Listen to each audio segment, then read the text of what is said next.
In 3,000 years, China had over 500 emperors, but only one was a woman. She wasn't born a princess. She wasn't supposed to have any power. She started as just one of thousands of beautiful women trapped in the emperor's palace. But this woman refused to be forgotten. She was going to break every single rule, defy all of tradition, and spill blood to get what she wanted. She was just a teenager in the emperor's harem, one of his many wives. But it wasn't the old emperor she was interested in. It was his son, the crown prince. Their love was completely forbidden and incredibly dangerous. And it would become the first step in her insane climb to become China's one and only female emperor. This is the story of Wu Zetian, and how a secret romance created a legendary ruler. Long before she was an empress, she was Wu Zhao, born in 624 AD. Her family was loaded and had connections. Her dad was a timber merchant turned general who helped found the new Tang Dynasty. This gave them status, but they weren't top tier. And unlike every other girl at the time who was just supposed to get married, Wu Zhao got an education fit for a king. Her dad was super progressive and pushed her to read, study politics, and learn everything. This wasn't a hobby. It was her sharpening her greatest weapon, her mind. Her ambition was off the charts. When she was summoned to the palace at 14 to be a wife for the legendary Emperor Taizong, her mom was crying. But Wu Zhao was fearless. She literally asked her mom, "How do you know it isn't my destiny to meet the Son of Heaven?" Her mom was floored. She knew right then this was no ordinary girl.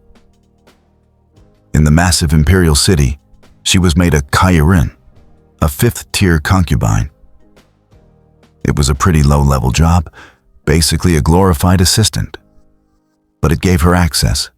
It let her keep learning, and more importantly, it let her watch. She saw the secret deals, the backstabbing, and the power plays that ran the court.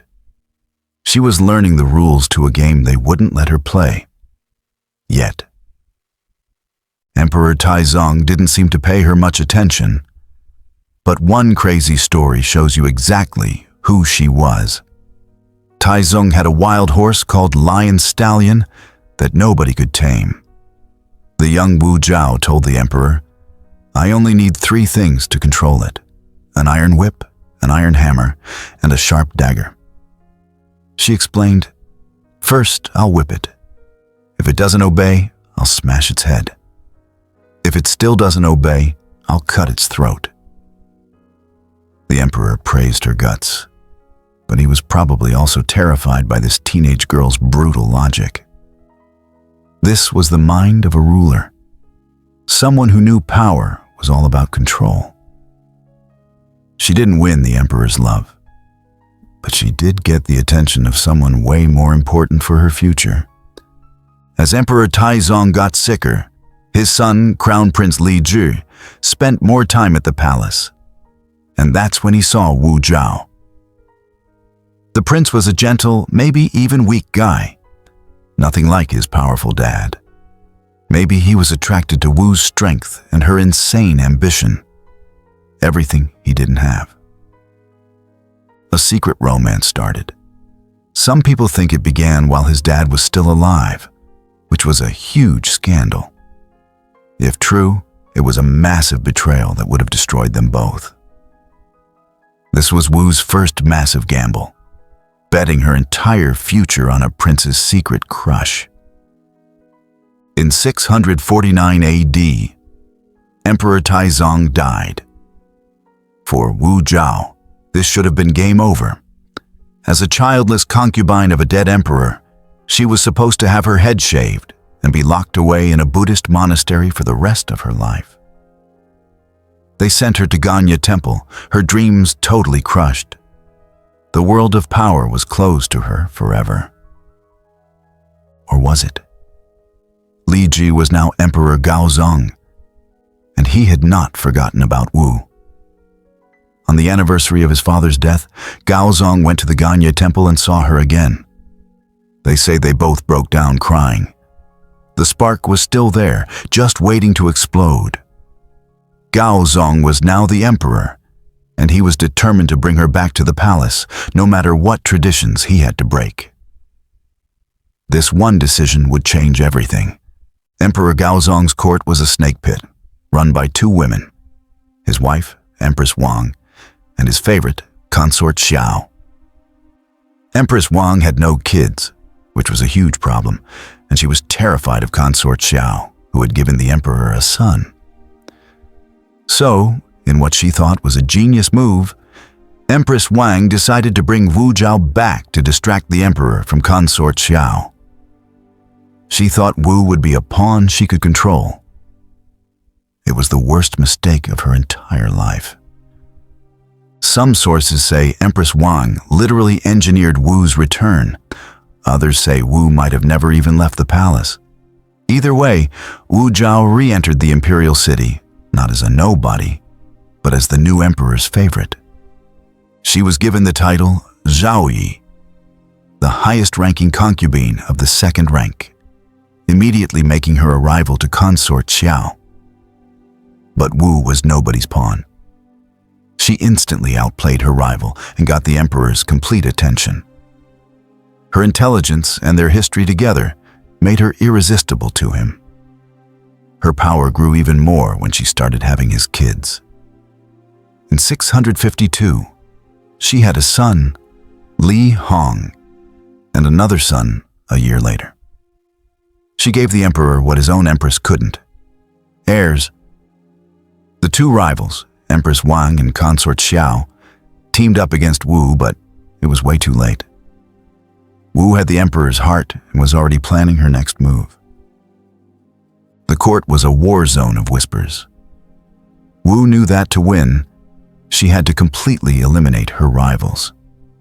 She had to become Empress. But she needed something so shocking, it would turn the emperor against his wife forever. That moment came in 654, with the birth of Wu's baby daughter. This story, even if it was propaganda from her enemies, is told as the ultimate proof of Wu Zetian's ruthlessness. Shortly after her daughter was born, Empress Wang, who had no children, came to visit the baby. A few minutes after she left, the baby was found dead, strangled. Wu went absolutely ballistic, accusing the empress of murdering her child out of pure jealousy. The heartbroken Emperor Gaozong believed her. Empress Wang was the last person seen with the baby and had no alibi. While today some historians think the baby might have died from natural causes, the story of Wu sacrificing her own child to frame her rival was a kill shot. The emperor was now determined to get rid of Empress Wang and make Wu his new empress. The court's top advisors freaked out. They saw Wu as an upstart who wasn't fit to be the mother of the empire. But Wu was relentless.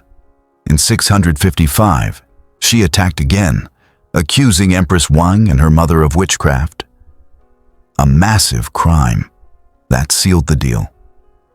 Gaozong ignored his advisors, fired Empress Wang, and threw both her and consort Xiao in prison. In their place, Wu Zhao was made Empress of the Tang Dynasty.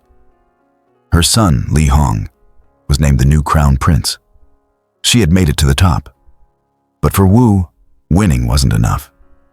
She had to annihilate her enemies. Fearing they could one day be pardoned, Empress Wu gave a final, terrifying order. The most gruesome accounts claim she had both women executed.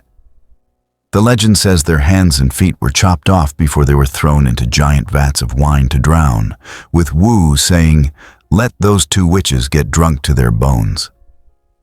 With her rivals gone, her path was clear. She was no longer just a concubine. She was Empress Wu Zetian, and her real reign was just getting started. As Empress, Wu Zetian's power went through the roof. She was never going to be a quiet symbol. She was the emperor's partner, his #1 advisor, and pretty soon, the real power behind the throne. Emperor Gaozong had chronic health problems that often left him unable to rule.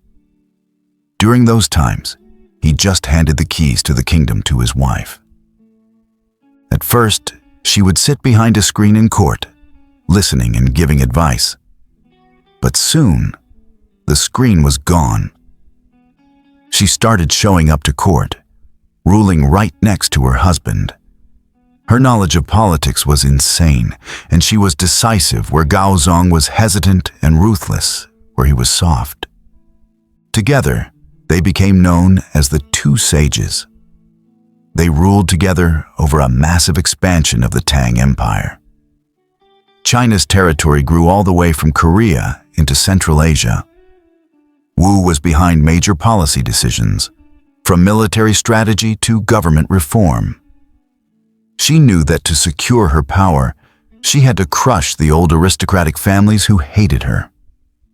So she promoted the imperial examination system, hiring talented people based on merit, not their family name.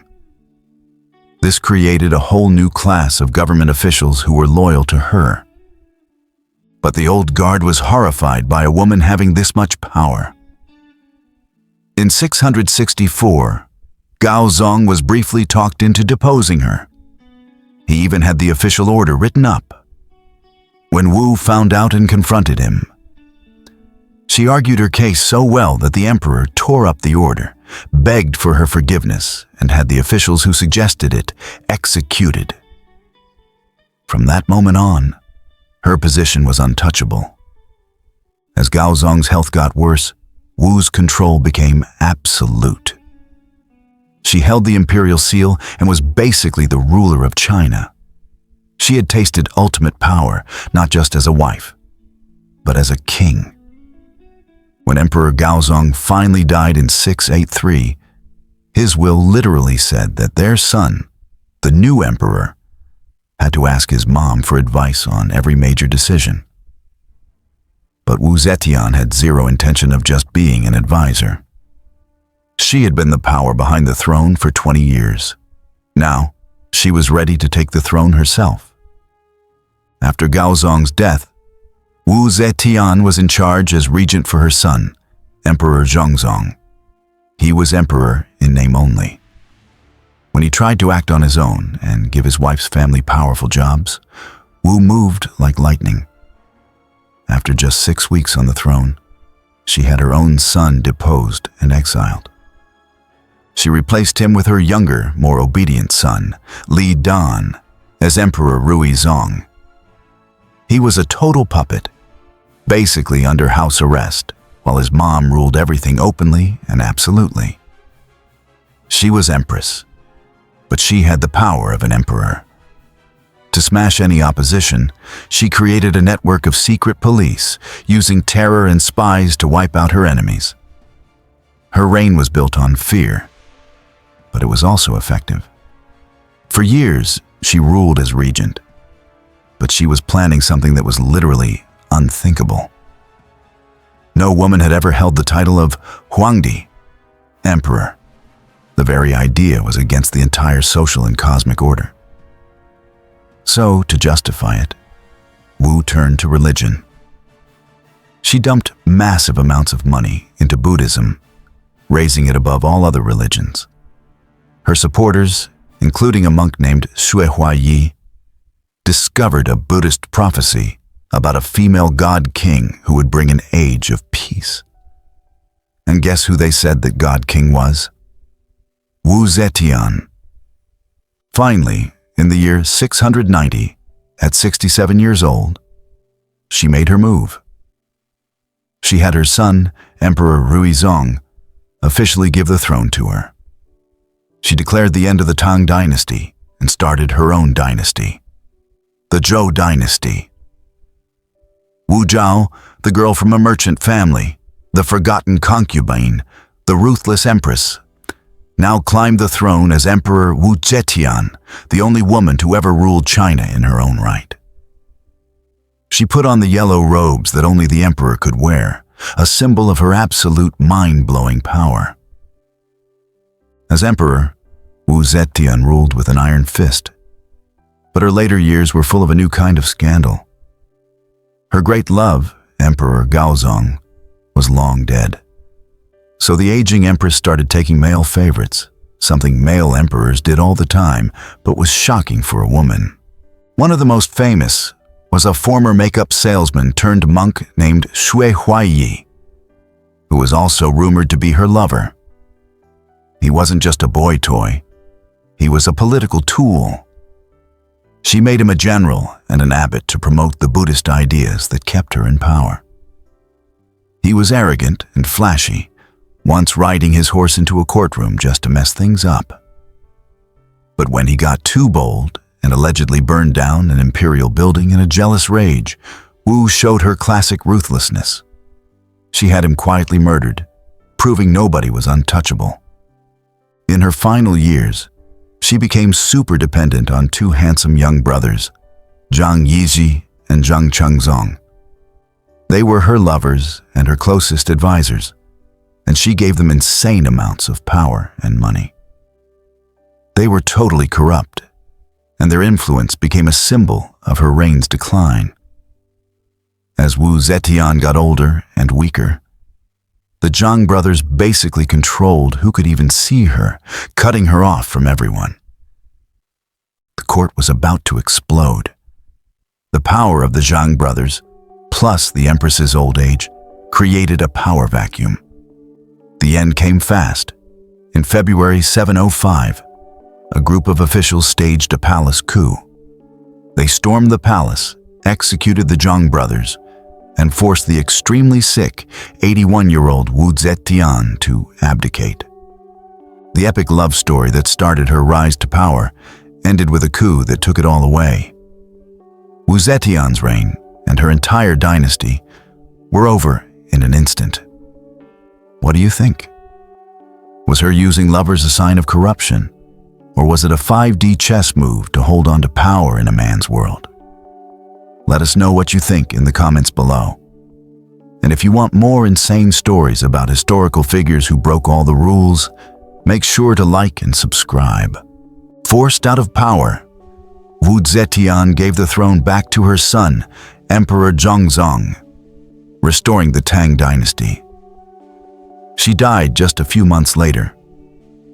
Even though she was overthrown, she was buried with full imperial honors right next to her husband, Emperor Gaozong. And get this, her final tombstone was left completely blank, a silent monument daring future generations to judge her legacy.